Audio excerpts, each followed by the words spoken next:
Welcome back to class, my favorite students. How are you? I'm great. Thanks for asking. I am your professor, Ethan. And I'm your most nostalgic professor, Ricky. Nostalgic for year one? I'm nostalgic for year one. We're already in year two. We're kicking it off right. But the reason why I'm nostalgic, Ethan, is because we're going back to our roots today. We're getting some of the old segment band back together because we're doing a double header of segments today. The segments our students know and love. Ethan, we are going to start out with a very special, in my opinion, over-underrated. It's been a long time since we've done one of these. Over-underrated, baby. But today we're going to be doing an over-underrated on Kurapika of Hunter x Hunter, our favorite chain user himself. And we're going to transition seamlessly, hopefully seamlessly, into a pitch or ditch. Pitch or ditch. Today, me and Ethan will be pitching each other some shows. A recommendation I have for him that I'm curious to see if a later episode he says is a pitch or ditch because it totes the line. It goes right down the middle, in my opinion. But it can go either way. And I'm 100% certain he's going to like mine. Okay, we got a pitch and maybe a ditch. But let's start out. No bullshit. Ethan. No bullshit, bro. No bullshit today. We're in year two. We're streamlining this shit. Charu. Even though this is bullshit. Right now it's bullshit. Huh? The people love the bullshit. Nah. They do. You know they do. I'm saying this ain't bullshit. This ain't bullshit. All right, get to the fucking chase, bro. I think I might in a couple minutes. No, we'll do it. So, over under. Kurapika, the jaded, revenge-filled character of Hunter x Hunter, we have argued in the past, could have enough story clout to be a main character. I am going to be taking the kind of heavy endeavor of going overrated Kurapika. And you, yes, Ethan, will be doing underrated. Underrated Kurapika. So, would you like to kick this off? Would you like to get us started? Or I can rip you a new one right from the beginning if you want me to do that. I mean, if you're actually ready, go for it because it's obviously easier to respond. then respond you will. So overrated. I've had this opinion for a long time, but this doesn't say I don't like Kurapika as a character because the revenge story has always been one that has been attractive in these kind of stories. Think Sasuke, think I don't know, even Itachi against his village for a little bit, but he did the village right, I guess, by not having a revenge-filled angst. But a lot of really interesting stories. Even in Tower of God recently, I've been watching. The character has been riddled with revenge, and that storyline is compelling. But I think as a hunter, it makes you extremely poor. Think of Kurapika's power set to start.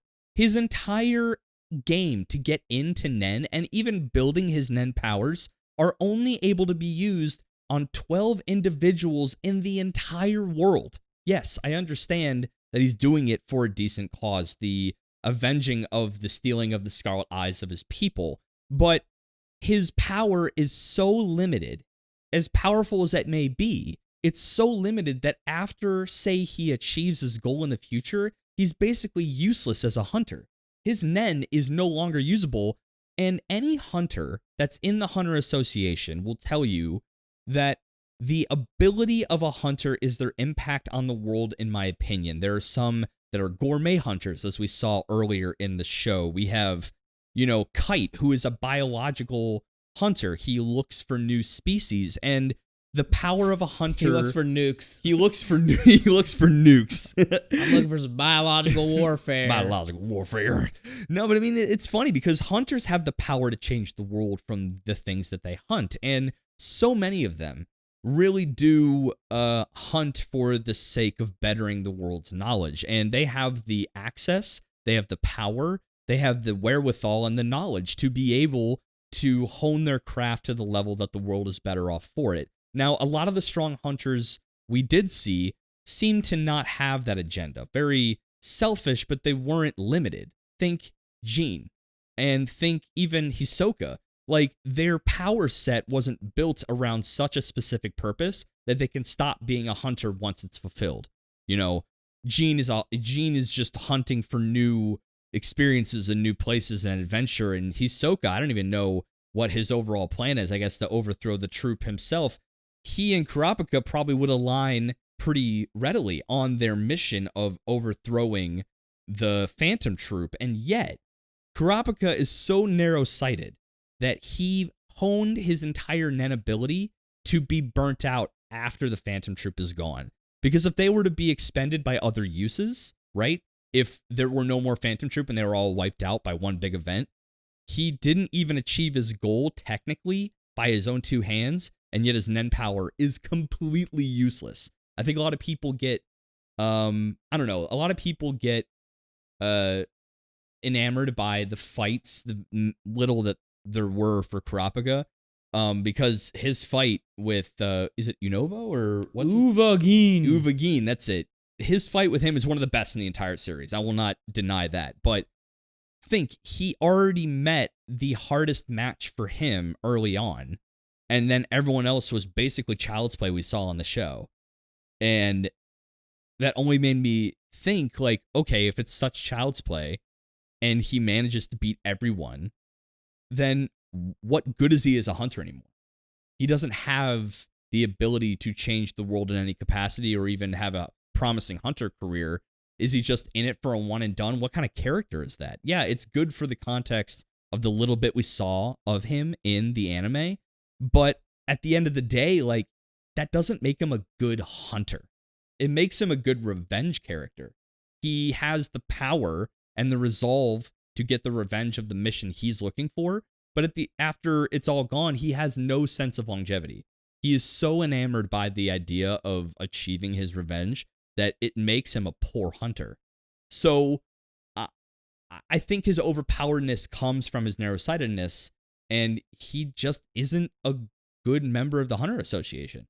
He doesn't use his clout. He doesn't use his access for any meaningful aspect outside of his own selfish desires. And even those that have selfish desires at least have the longevity to speak for it. Their Nen powers aren't going away because they're done with their mission. He specialized so heavily that he's not even to the point where the reason why he leaves so often in the show is because he is so focused on this one tiny thing. He can't even be a part. It's kind of the same way with Rei Hiroe. Like, he can't even, like, he's not even in the show because he's so focused on being a doctor.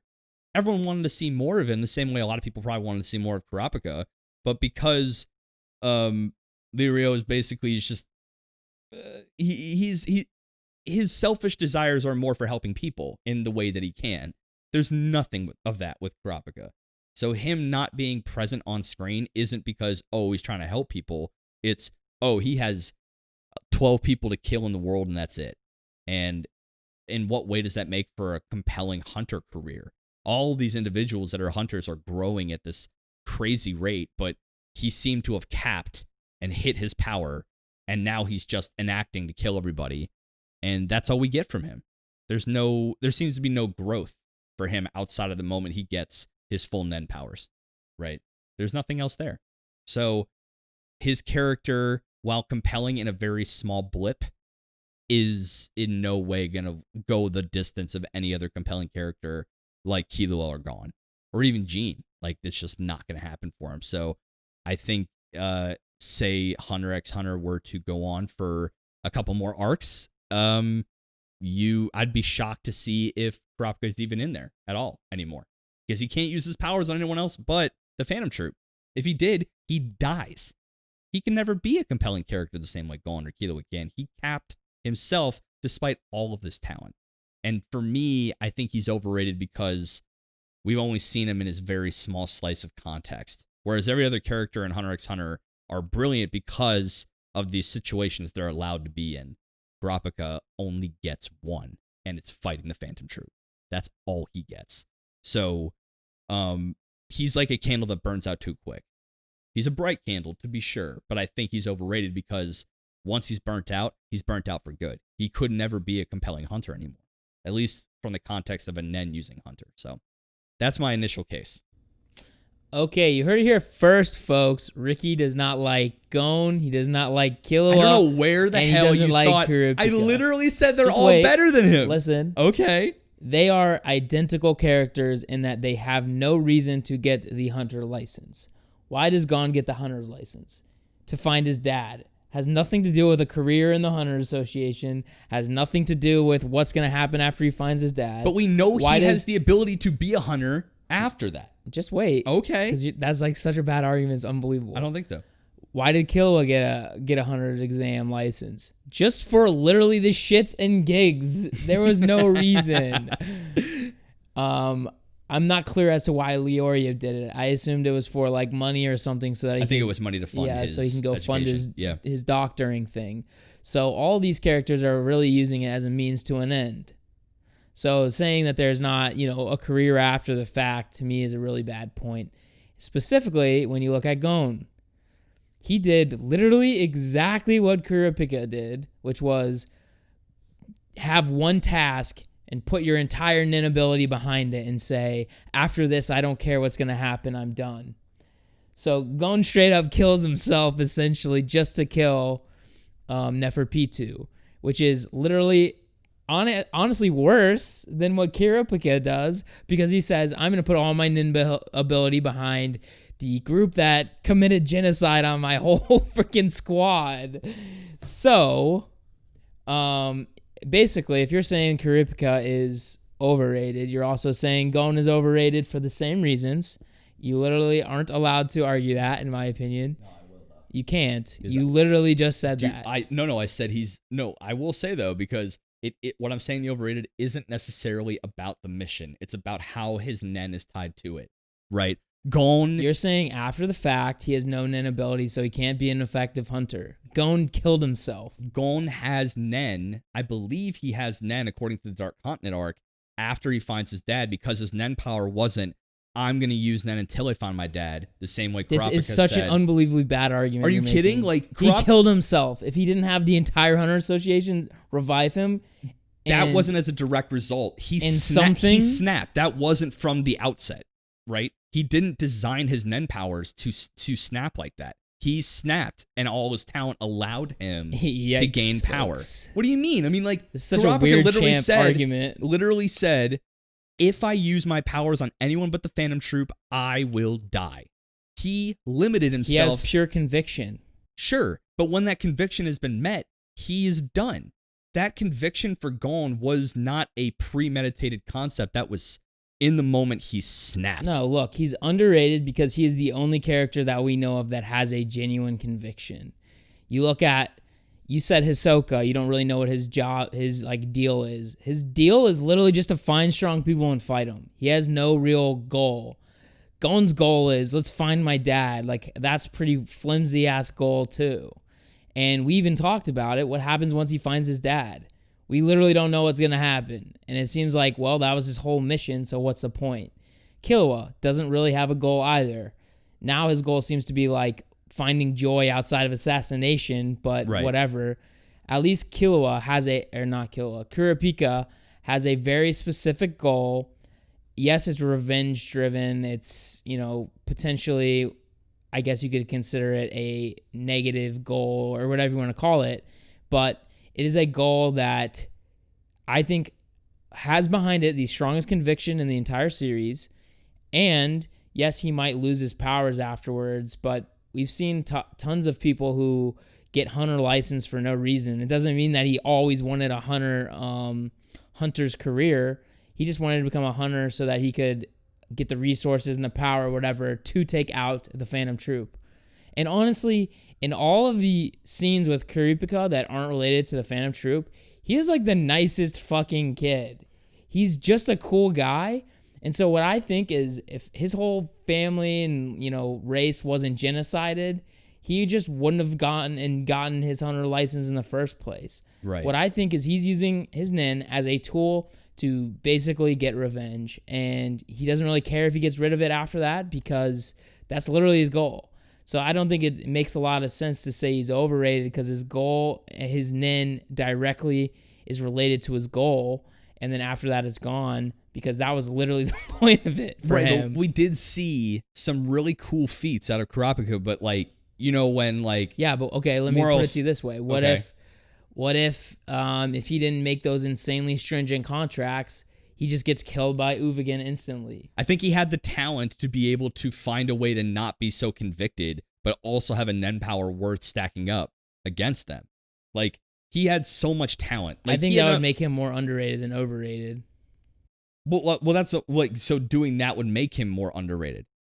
Like, being able to find a way to use a Nen power but not have be so limited just to the Phantom Troop would make him more underrated. No, I'm saying the fact that you said he's got all this potential and stuff like that, but he decided to basically trade it, same as Gon did, for this one specific mission. I think that's the thing, right? Like, Gon, you gotta understand, Gon did not make a premeditated event. It was in the moment he snapped and then decided to pour all his talent into it. Kurapika was basically, he had a premeditated understanding that I have so much talent. If he had just given himself the time for training instead of, we know from Nen's power system that a restriction allows for more power to be drawn out, but the tighter your constrictions, the more power you can bring out from Nen. He already had enough talent to be able to use all other 5 of the branches of Nen outside of Specialist because he managed to become one when his eyes glows red. If he were to understand that, I bet he could have built a power that wasn't so limited by the 12 individuals that, think about the amount of times that there are hunter missions that, like required specialists or required individuals with certain unique gifts that I think if he didn't restrict himself to just those 12 people, his hunter professional career, outside of him also getting his revenge, could have been prolific and much more interesting. The overratedness comes from the feats we see. If you look at them in context, they're so bottled. Like, they're just like a ship in a bottle. They're so isolated that he can never do that shit in any other meaningful capacity outside of his own revenge story.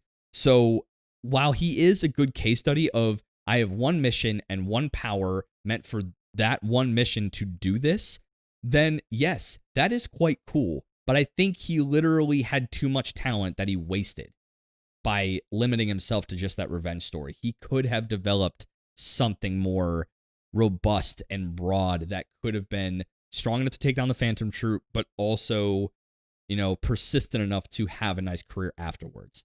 So he's overrated because he's short-sighted. He's blinded by his own revenge to waste his talent. It depends. It's not short-sighted if that's literally what you want to do.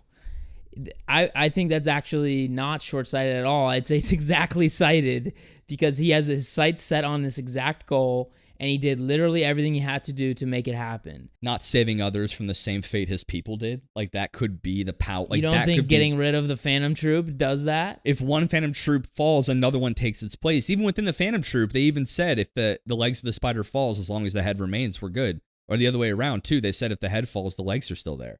So, well, his goal is to go kill all the legs and the head. Right. But then some other Phantom Troop 2.0 could come up after that and then do the same atrocities to other people. Look, he has a specific goal. He doesn't really care about other races or whatever, having a same ethnic cleansing situation. Right. I guess I just hate to see such talent wasted on such short-sightedness because, like, he really could have been a force for good well into his career of saying, this is my hunter mission, not just to avenge my people, to prevent this from happening to other individuals. You're arguing that he's an underutilized character. You're not arguing that he's overrated character that he is. I think the fan base that hype him up so much are just seeing him in that bottle. I think if they need to look at what he could have become, or even just like, what he could be further in the Dark Continent, because I know he has a part to play later in the Dark Continent arc.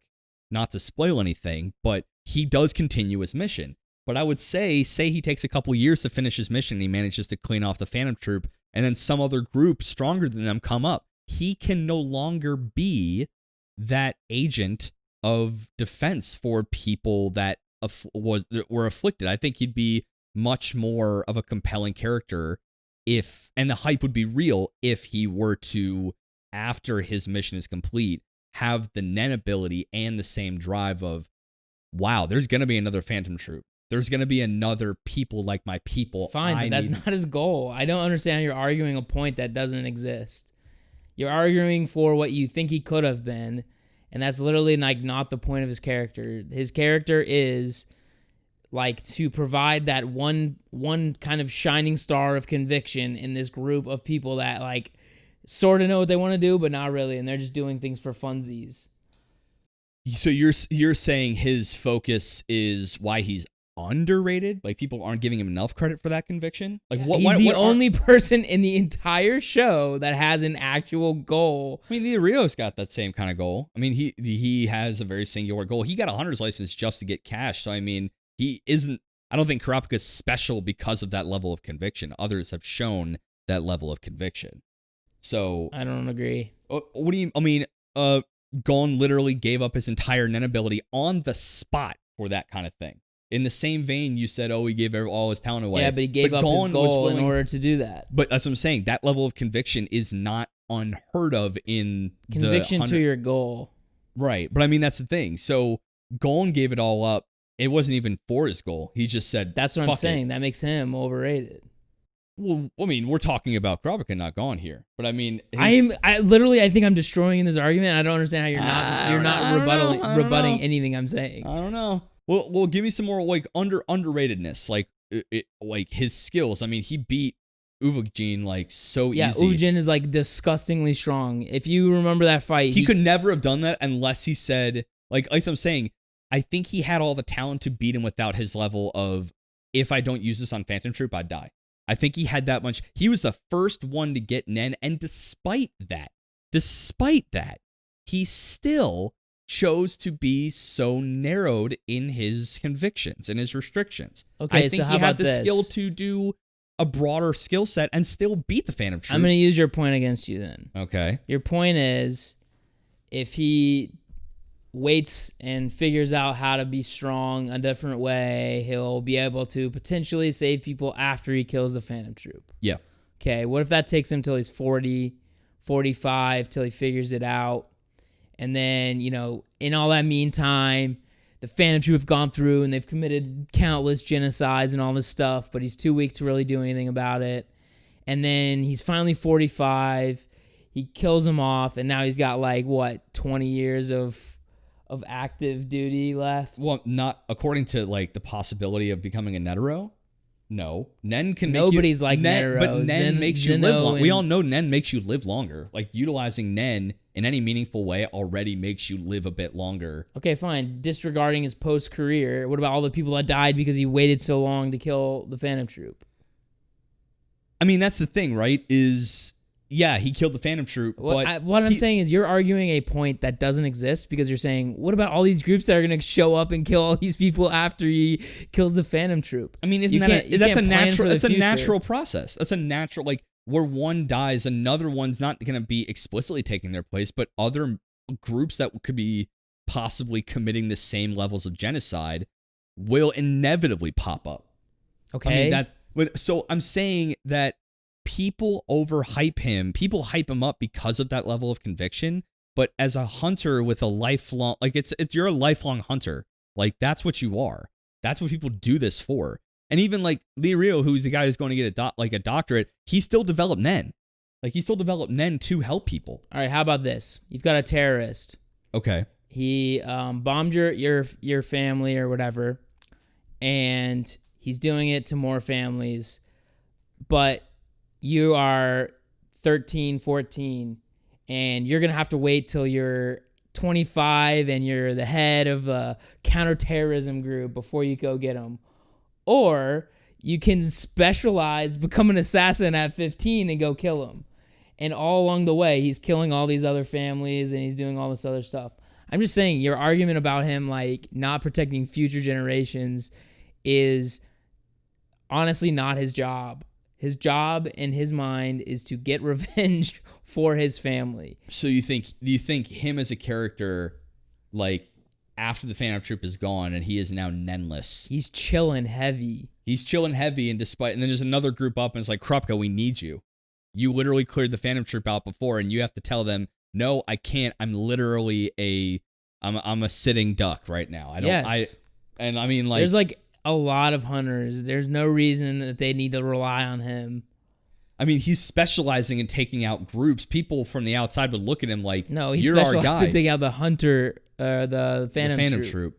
I don't know, man. I guess I find him overhyped because everyone's like, yo, he's so strong, he's so crazy. He is I'm like, strong. But that's the thing. He has bottlenecked himself. He is so That's restricted. how you get strong. Right, no, I don't think so. I don't think you Well, necessarily you're have to. wrong. Killua can use his powers on anyone at any time. That's the entire, like, his restrictions are basically nil, right? And I think Kurapika is an equal level talent because of his ability to specialize. He can use all other 5 branches of Nen to a level of mastery that is basically unparalleled. Like, he has that ability within him. Why? I guess he was so blinded by revenge that he couldn't use that and develop it in a way that could be used in a more general sense. And everyone's like, oh, he's so strong. Yeah, but his character wouldn't allow him to be as strong as he could be. Bro, I don't even know if Godspeed Killua could have taken out Uvagin. What I'm trying to tell you is he had to do that in order to deal with this group because they're that effing strong. Do you realize how strong Crollo is? He's pretty damn strong, and He's he believable. only gets stronger in the manga too. Like, and he so fights the Hisoka. question is, how are you going to be mad at him and call him overrated because he's like, okay, these guys are not to be trifled with without giving it literally my all. I'm going to make a nin ability that is extremely specific at taking them out. So say he doesn't make it like that. He goes and tries to beat him and Uvagin just kills him in one shot. Is that good for future generations that he, didn't help? But if not Uvagin, then maybe like Corlo, like Baby could do that too. Like, basically, what if any one of them manages to take him out and like his conviction at that point wasn't strong enough? I mean, that's what I'm saying. Like, this might be a do or die thing for him, but he's taking the chance. Right. I don't think he ever had to. I think he's overhyped because he did, and he gained headcanon. He gained early strength, but I didn't. It isn't necessarily because the Dark Continent arc. He does some shit, and I feel like that if he had waited just a little bit, a revenge is a matter of avenging the past. There's nothing like him waiting to exact his revenge at a more precise level could be, I think, the smarter move, and then he could prevent future stuff. All I'm saying is the overhypeness. I think people hype him too much because of his strength, but that specificity limits him after that goal is completed, and no longer can he be a pillar of strength for any other afflicted group in that universe. I think he's just a one and done. He's a one-trick pony. Okay, I'm saying he's underrated because people like you are saying he could have been so much more, but that was not his goal. So, everyone listening at home, please tell us who you think argued the point better, and then also whether you believe Kurapika was overrated or underrated. Yeah, please do, because if we want a couple minutes on our own personal opinions. Jesus, y'all, that was a hard argument. Like, I picked overrated because I wanted the hard argument, but man, Kurapika is so cool. I know that doesn't necessarily do great for my argument, but I really do think I think he is a little bit underrated. Like, I did a little research about under or overrated. I personally think he's a little underrated, but my argument for over really does come from that does burn me about his character. I really think he was one in those like 10 million talents. Yeah, but once you start talking about his post-career hunter career, I'm like, well, you just hung yourself because so many Gon doesn't give a flying fuck about his hunter career. Killua doesn't care about his hunter career. But I think the Hunter Association as a whole does, because all of these people that look at these hunters, like think Bisky, think Nedro, they look at these people because of their longevity and training and bettering their but those are double star hunters, triple star hunters that literally have been doing hunter shit. Right. You don't get to do that if your powers are gone in the first 2 years. But if you don't want to be a hunter, it doesn't matter. But that's what I'm saying. He could have been this force for good. He could have been this incredible. All I'm saying is there's plenty of people that could have been president, but they decided to go, right. So I'm saying I've always shoot up heroin instead. I think Kurapika as a character is underrated because he is a raw talent that a lot of people don't talk about his ability to use Nen as much. They really do talk about just how specialized he is against the Phantom Troop, and I wish that maybe he was a little more broad and sighted. That is a personal opinion of mine, because he is a strong character. I just wish he could be able to fight more against other people, Like it'd be great to see. I think it'd be cool, but I'm not gonna knock his character as a result of like the extreme conviction that he's, carrying forth. I guess that's true. But plus, he got pretty decent at like hand to hand combo. He did. I mean, and he, like I said, he got good at every type of nen that there is out there, which is so cool to me. But yeah, that's the over under. I think Ethan. I'm not gonna say Ethan slayed me. But I just think if you had like not mentioned his career after, and you had kind of gone down the road of like what might make him overrated is. I do think like I said, his revenge makes him one dimensional. He's like a one trick pony. There's no growth with him. He's only had one mission ever. I mean, character growth is the compelling part of a lot of these stories, and Hunter x Hunter is so good at some of this character growth stuff. I wish that a little bit of that special sauce would have been given to Kurapika. I'm really struggling to find any real reason to consider him overrated. It's a toughie, man. It's a toughie because he really is one of the most celebrated characters in that show, and it does come down to his conviction. I mean, because he leveraged that aspect of Nen more than any other character in the show, I believe. That maybe except for the Go player or who was the player that played against Meruem, the girl who played that board game against Meruem at the end. Shogi, she even said, the game was Shogi, but she said, "I will die if I lose this." Like, she gained Nen without being able to see when playing that game with him, and she even said to him that the next game I lose, you can kill me. And that's almost like a restriction conviction, right? She got more honed in at the game because she was willing to convict, like, if I lose, I'll die. I've always played that way. Let's have my Nen power do it without her being consciously aware of her Nen growth. So, okay, I don't recall that literally at all. Do you remember when she put down the piece and like the bubble started showing up and she's like, I can see new moves. I have to go write this down. Remember how they said Nen can naturally arise in a lot of high level individuals doing their craft. No, she gained that. I don't recall that, but I also hated her character. So that's fair. Okay, fine. She was so effing boring. I liked her though. She was like, she was pretty sniffly. But yeah, at the end of the day, I do think Kurapika is underrated. I had to give the overrated an argument, and I've seen a lot of people make that similar argument. But it is idiots. You shut up. You borderline on headcanon though that way though. That's the one thing you did say that was right. I was like, what are you talking about? That argument does border on headcanon, and you have to really sell that headcanon. So if you're gonna do an over or underrated assessment on a character and you have to get in a headcanon, you may have already lost. That's a Weebology professor hat tip for you guys. But yeah, man. I want to do more over underrated. I love these segments. They're on the lists, bro. They're on the list, baby. But another segment like doing, and we're gonna move seamlessly, like I said, into pitch or ditch. Pitch or ditch. Pitch or ditch. So, what the segment is, if you guys are fresh to the podcast, me and Ethan will pitch each other a show the best we can, to get us to watch as much as we can, and then in a couple episodes from now, we will come back, discuss the quality of the pitch, the quality of the show, and whether that show was a pitch or a ditch. So, Ethan, you've kept yours pretty much in the dark from me. What show are you pitching to me today? Okay, so I did tell you this in the past, and you forgot, but now you will relearn it. Perfect. So what I'm pitching you is Black Lagoon. Finally. Yes. Finally. A reason to really watch this show. Give me the pitch, boy. So, it is similar to Jormungand in a lot of ways. Okay. So that's why I think, and I'm nearly guaranteeing you're going to like it.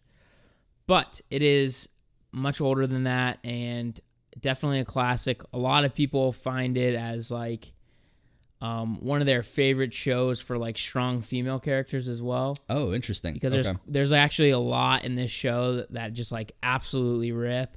Okay. Like female characters. Yeah. That are, just as strong as the male characters, if not, in a lot of ways, a lot scarier. Ooh. So, the basic synopsis is there is this Japanese salaryman named Rakugo something or other. Okay. For short, his name's going to be Rock from now on because that's what another they call Rock in my life? Yeah. Huh? Tower of God's got Wraith Rider. Yeah, but Rock, same diff. Is it a lizard man though? I'm saying ROCK, Rock. Damn it! I was hoping for another rack. Yeah, okay, no. keep going. And he is being a courier for his multinational company from Japan, and basically he's carrying these plans for an atomic bomb that he doesn't know that he's got these plans. He doesn't even know he has the plans. Right. That's rad. All right. And they're in the very tumultuous South China Sea. He was going to deliver it to somebody. Okay. And the boat he was on gets pirated. Okay. And then they take him and his little disc or whatever. Okay. And this is the crew, which of the Black Lagoon crew, which is going to be Dutch. I forget the tech guy's name, and then Revy, which is a super hot, super strong chick. Okay. And so they take him, and there's two opposing groups that are fighting.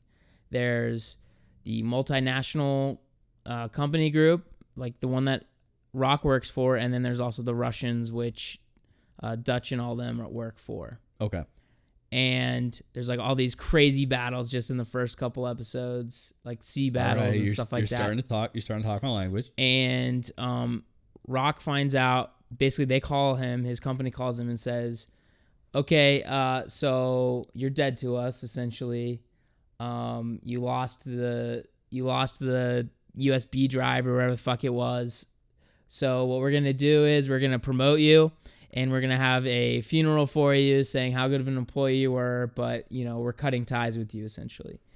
Oh, okay. So Rock, spent all this time, working for this company that doesn't care about him, doesn't, have any real, I don't know what to call it, real ties to him. You know what I mean? Okay. Like he's a cog in the machine, and he's interchangeable parts.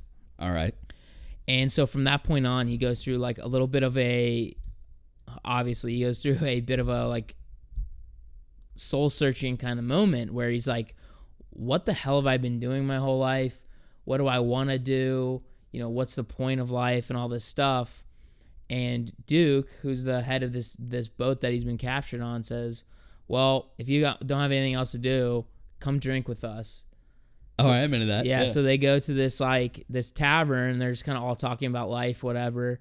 And he's like, so why are you working for these assholes? Or what are you doing? Valid question. What the fuck are you doing, dude? What are you doing? And so essentially what ends up happening is he becomes a member of this crew just because he's searching for freedom. He feels restricted and tied down in, corporate Japan, which anyone in corporate America can probably relate to fairly well. Yeah. Or any type of corporate, setting can relate to. Mm-hmm. And he's decided that these people, these smugglers, pirate guys, happen to be the most free people in the entire world. Okay. Which it's kind of a direct parallel to what he's doing. I guess not parallel, but just a contradiction to what he's currently living, right? Right. Yeah. So he decides to join this group, and they go through it's a little bit of business, but not as much as Jormungand. But there is a little bit of that, and it's all these it's essentially do you remember Pirates in the Caribbean Tortuga? Yeah, of course. yeah. So it's essentially Tortuga. I don't know what it's called. It's some area that's connected to the South China Sea, though. Okay. And it's just this absolute war zone of a city with all these crazy groups. There's this Russian militia that was basically disbanded from the Russian army, and they just decided to go start up their own crew somewhere. And there's this church that is actually arms dealers. Perfect. Yeah. Okay, that kind of shit I do like. That there's that front. That's cool. So it's basically a show all about what is freedom, how do you become the most free, and are you gonna let a company basically dictate your life, or are you gonna live your life? And then there's obviously tons of traumatic backstories that people have, really good drama. I don't think it's quite as good of a soundtrack as Jormungand, but I mean that was pretty god tier. So Jormungand was I didn't expect it to have that good of a soundtrack. So but to say it's solid but not like that, I'm still down with that. Yeah, Okay. and I think the ED is great. Okay. I always like EDs are slept on. I like a good ED. Well, I like never watch EDs or OPs, honestly, and I actually watched every single ED of this show. Ooh, all right. I'm into that. Okay. Yeah, I think that's pretty much it. But I mean, it's like definitely. How's the animation? Like, what am I looking at here? It's solid, but it's older. Okay, cool. Yeah, how old is the show? Yeah, ballpark it if you get. I don't know. You don't get. My phone is now recording the video. So. That's fair. Okay, but you're saying is it older than 5 years? Yes. Is it older than 10 years? It's probably around older there. than 10 years would be my Okay, guess. let's give it in the mid 2000s. So okay, I know this show's been around for a hot minute, and a lot of people have recommended it to me. So a lot of people have Revy as their waifu. So ooh, okay, yeah, and might become one of mine as well. But yeah, that's a pretty solid pitch. Way to nail on the whole relate it to like a Jormung gun, something that I'd like. That is like I said, if you know that someone has seen a couple anime. That's how you pivot them into broadening their horizons. It's easy that way. It's easy peasy, baby. Just like, hey, if you like this, check out this. Okay. Real life YouTube recommendations, essentially. Yeah. So the one I want to recommend to you is a very, I would say that it could go either way. But I don't want that to dissuade you from making this possibly a pitch. It already has. It's a pitch. Perfect. All right, we're done. So the show is a show that came out on Netflix in February of 2020 called Cagaster of an Insect Cage. Now, Cagaster is basically Cagaster. But it's essentially a disease that is brought on. It's more parasitic in nature. It is in this universe 30 years before we see the events of the actual anime take place. This mechanical insect parasite were actually turning people into these kind of monster hybrids, and this happens by the infiltration of mechanical insects into people's bodies. They call that disease Cagasters, and the people that are afflicted basically is Cagasters. It might be Cagasters, but I think they pronounce it Cagasters. But we then get brought on by a guy named Kaidao, a dude who literally hunts these people for a living. The second they sprout like insect horns, they are legally allowed to be killed then. They're basically held to their humanity until a certain level of their evolution has taken place. It's very sci-fi in that way. The world is kind of fantasy-esque, but it's got some sci-fi elements. They do a really good job with this world of blending the two from what I've seen. And it's basically, if you want to correlate it to a show, it's as if Fire Forge had their shit together. Because it's... Fire Forge? Fire Force, sorry. Not Fire Forge. What the fuck? Fire Forge is a brewery near us. But Fire Force, that show... Stop doxing us, dude. I'm not doxing anybody. No one knows. So this show is kind of has similar beats, right? We're doxed. We're doxed. We're done. Just shut it all down. Year 2 starting out with a derailing. But no, Fire Force and this show have a very similar correlation because it's this outside force that people don't quite understand, afflicting people out of nowhere at random, and there are fighters that exist to fight against it. Where we start at the beginning of the show is there are a string of murders that this Kaidao basically has been assigned to look into, thinking it's the work of these insects and the afflicted humans therein. However, it no longer seems to be the case. So there's a mystery element that amongst this chaos, there are other people taking advantage of it and committing a string of murders that no one really knows, and he's then suddenly been thrown ass backwards into investigating these things with a partner he games named Elise, basically Ilies, I think. Elise, she's this chick that has toted herself along, and there's this interesting duo dynamic going on between them. One of the reasons why I think it's a buddy cop drama where they fight insect people. Pretty much that, dude. You kind of nailed it. Why am I doing this? You pitch it. No, but the one thing that I think would put this in the middle is the CGI is aight. I think their utilization isn't so jarring. You specifically are going to have a problem with it. And the way they use 2D and mix with it does feel quite seamless. I'm really happy the way they sometimes use 2D, they sometimes use CGI. And it really does I'll be the judge of that. You will. And I feel like it's on the cusp of like the new wave. Like it was probably made earlier in 2019, but put in Netflix jail, as a lot of these shows have. So I think it's utilizing kind of the earlier mechanics and techniques of the new good CGI that we're seeing. I like Netflix jail because it's always accompanied by a thick ass dub or yeah. So the dub already looks really stout. I think you will enjoy this dub. So I think you will enjoy this dub. Oh, it's awesome. Yeah. So it's this show. I wanted to pitch you something that could go either way. It depends. Either one thing could tip you in either way, I believe. So I want to see if it could be a pitch or a ditch. But I think for a lot of sci-fi fans and mystery related fans, to Dora Hetero, thoughts? It's not as left field. It's a little more centered. It's a little more traditionally anime. So in terms of CGI quality, they are in a comparable area. There's a little bit of moments where this Cagaster of an insect cage kind of falters where Dora Hetero wouldn't. But I don't think it's so much that it would bother you. Okay. I think it might have. It bothered me, but I could tell that this isn't going to bother everybody.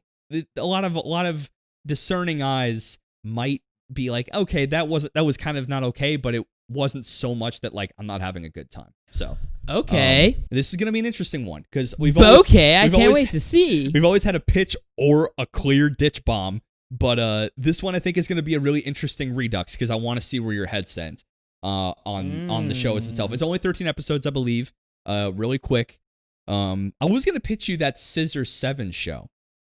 It was made by a Chinese animation team, I believe, from the looks of it. All the names are like Xiao Fang and stuff like that. It's not anime. I don't care about there it is. But the way it was, I'm kidding. It looks super cool though. I'd love to do a dozen anime on that show. We should. Why not? Why not? Each season is only 10 episodes and they're 15 minutes. So you can crank it out. They're 15 minutes. 15ers, yeah. What does that even mean? I'm pretty sure it was spawned from a webtoon, if not literally just a brushed up webtoon at this point. So, okay. That one's been pretty interesting. But there's our pitches, friends. Go watch these shows. We'll have a redux in a couple weeks, and I'm sure a lot of you have watched Black Lagoon. Yeah. It's like a mad classic, though. I need to definitely get my classic game up for sure. That's what I'm here for, brother. Yeah, and I appreciate that. I'm here to give you the new on the fence stuff. Can you believe that I watched, or during that Gloves Off panel, no one had seen Evangelion other than me? That was a little disturbing.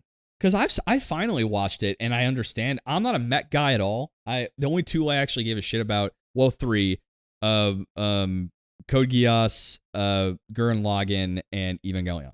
Those are the only three mech shows I actually care about, and I'd argue a couple of those aren't qualifying as mech shows. They're just good shows with mechs in it.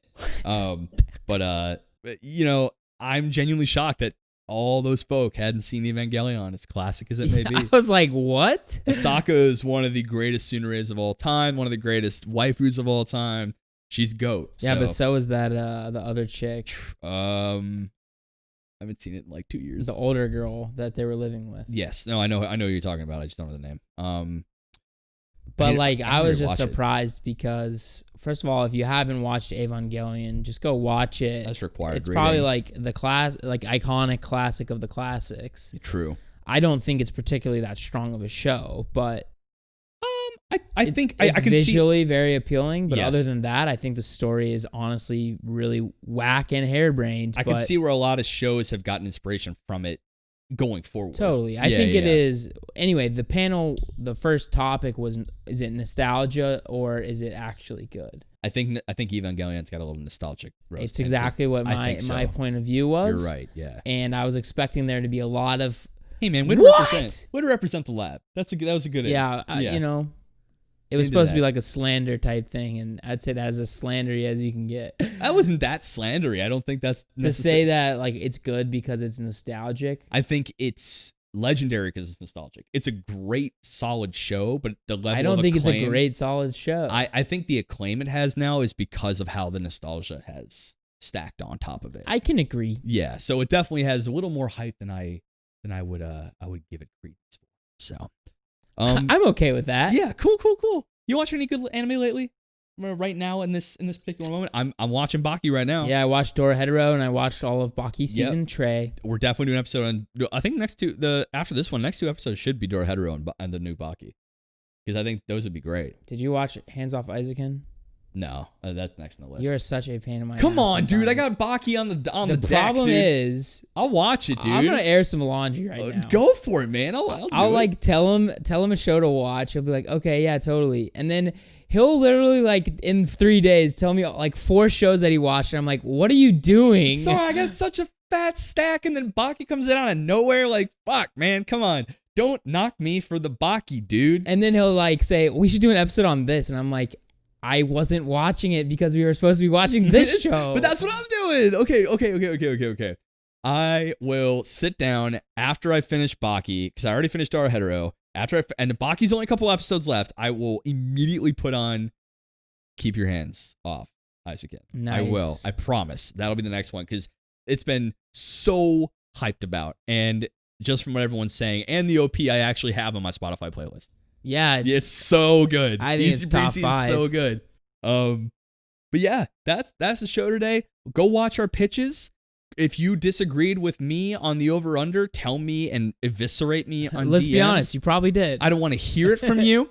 But if you want to listen with your eyes and your ears, what's up, YouTube gang? Thank you for coming to class. If you want just that sweet, sweet audio magic. Well, wait a minute. Like, comment, subscribe, Please and hit do. the little notification bell. Yeah, if you want to be notified anytime we drop some fat content. Yeah, we got mad extra credits still coming out. If you want to see our actual natural reactions while we review and analyze Tower of God and Gleipnir, go to our YouTube channel and see us have that every maybe Thursday. We are seriously backlogged in the videos because the AnitubeCon 2020 really knocked me off my rocker. True. But I will catch up on all of those, and you'll get a mad batch of YouTube videos, and that is a Shosky guarantee.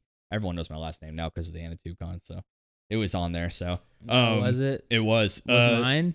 No, it wasn't. So you have not been doxxed, but I will be doxxed to the day I die. So, like I said, if you want to listen with your ears and not your eyes, go to Google, Spotify, Dox yourself. Apple, Castbox, Stitcher, or anywhere else you want to dox my face. You want to go to our Instagram at Weebology.podcast. We got memes on memes on I'm news. actually dying that you doxed yourself. What do you mean, dox? You can edit that out. So that's up to you at this point, by the way. You could just go boop, and then it's just no big deal. You did dox yourself, though. What do you mean? I didn't say. I mean, if you, on the AnitubeCon, that's gotten a well, lot. I think maybe the ones that went on were, I think just Professor Ricky. I think I may have changed it like right as the live was going on. Oh. But yeah, you could bleep me out. That's fine. Okay. You want to? Maybe I'll just make it like go silent. Well, hey, the doxing is now in Ethan's hands. Like I was saying before. If I remember. At Weebology.podcast, you got memes on news, and maybe my address and social security number. Who fucking knows? If you want to drop us a line, give us a DM or email about an anime we should be watching, or just want to show a little love, go to weebologypodcast@gmail.com. We have a fat stack of anime to watch, and we are tearing through those, and we want to do some more listener suggestion series. So anything else at Weebology Twitter. Yeah, at Weebology P. We are not changing it. Ethan said it last time. Year 2 is the year of Weebology P.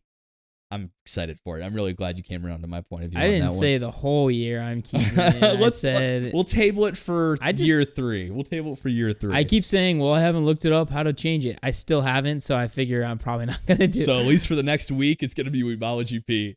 But until I dox myself next time, I'm Ricky.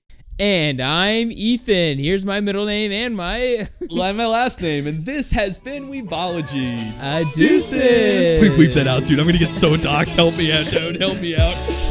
You're getting fired. I'm getting fired.